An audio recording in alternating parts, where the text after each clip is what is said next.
I remembered the brother who was shot through the leg, just 1 metre in front of me. The one shot through the abdomen, 50 centimetres to the right of me. Where we were, there were no Israeli commandos within the immediate proximity. It is simply unfeasible for anyone to maintain that the people who fired those shots from above, not within our line of sight, in any sense could feel threatened by the 2 men who were shot either side of me. Simply unfeasible, a complete and utter lie. It's also a lie in the shooting dead of Jevdet Kılıçlar, a young man who left a wife and 2 children, a photographer. He was holding a stills camera. Again, not one Israeli commando within the immediate vicinity, but he was shot through the forehead, the high-velocity bullet blowing away the back third of his skull, cradled by a friend of mine, Nicky Enchmarch, as the last 2 seconds of his life passed away. And many, many more testimonies.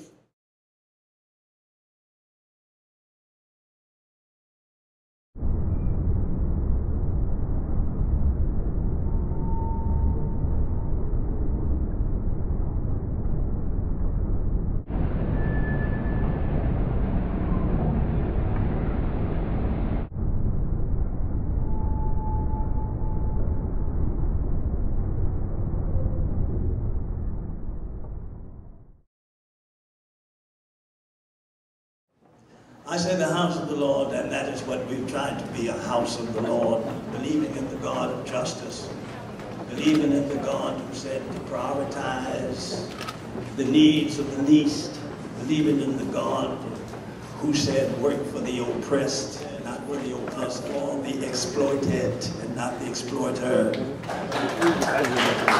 Believing in the God who said let justice roll down like waters and righteousness like a mighty stream. Reversed.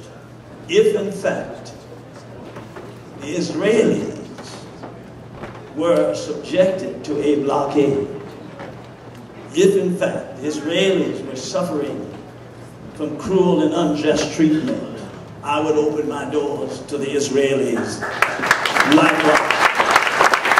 And that's what I would do. Strange indeed that a black Pentecostal preacher would walk the streets of Belfast when Bobby Sands was dying on the block. Hey, good job. That's what we've been consistent. Wherever members of the human family, irrespective of the religious persuasion, irrespective of the political ideology, irrespective of the pigmentation, irrespective of the geographical location on this globe, wherever there are human beings suffering, that's where I want to be. That's the issue I want to be involved.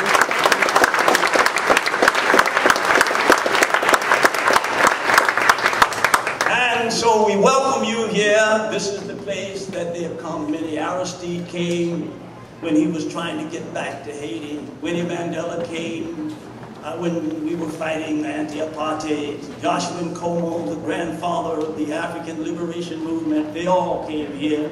So you're at home. If you feel the spirit moving and something nudging you and you don't see it, but you feel it, and you feel a sense of inspiration, and you feel a sense of leaving here and continuing the struggle, if you feel a sense that you're on the right road and we're going to continue to supply the Palestinians and we're going to continue this struggle, if you feel that, in fact, what you feel is the ghost of Joshua Nkomo, you feel the ghost of the great freedom fighters of yesteryear, you are at home. God bless you and continue the struggle. Long live Viva Palestina! Long live freedom struggle everywhere! Long live justice everywhere! Long live the peoples of the world! May we all be free and enjoy human rights and justice for all people being here tonight to stand up to the new McCarthyism, the modern witch hunt that seeks to label anyone who opposes Israeli apartheid and the endless stream of weapons and dollars that our government pours to the state of Israel a terrorist.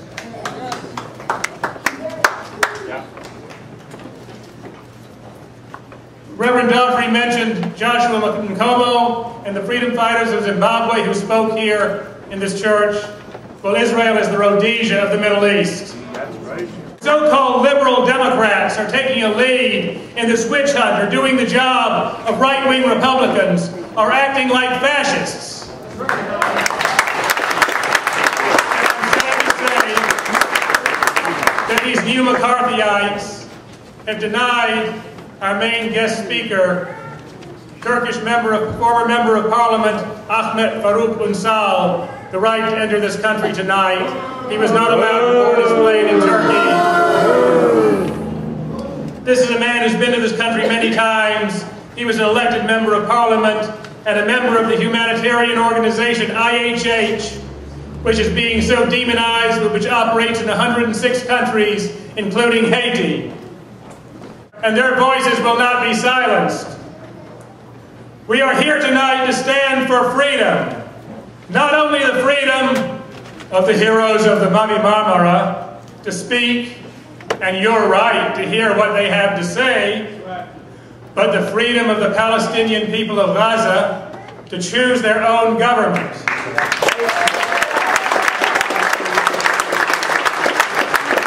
And their freedom to believe in the right to return to their own land from which they were expelled,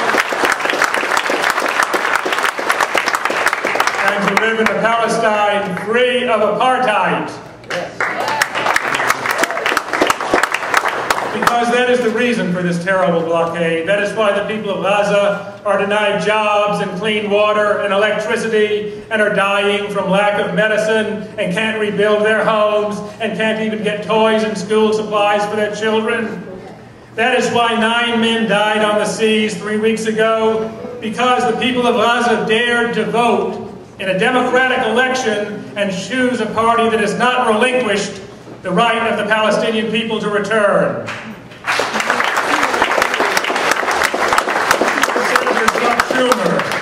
The man who was babbling about, the man who, when you look up weasel in the dictionary, his picture is there.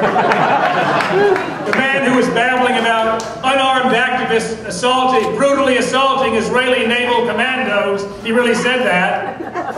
And he made it clear that the people of Gaza, he wants the people of Gaza to be strangled economically until they accept that Palestine should live under apartheid forever.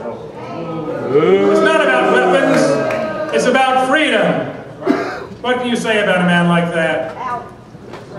But we are here tonight to honor heroes. Yara Lee, Kevin Ovenden, the 600 passengers of the Mavi Marmara, and especially the 9 men who gave their lives to bring medicine and wheelchairs and toys and paper and building materials, all things prescribed by the Zionist state. Ibrahim Bilgin, the oldest, was 61. Farouk Dogan, 19, was the youngest. He was a U.S. citizen, born in Troy, New York. I thought the government of the United States was supposed to protect its citizens. They risked all to bring life to the people of Gaza, and they were murdered in cold blood, shot in the head, executed by a gang of heartless killers, who I'm sorry to say were paid from our tax dollars. And because just like every bomb and every missile that has fallen on every school and home and hospital in Gaza and Lebanon and so many refugee camps is paid for by the United States.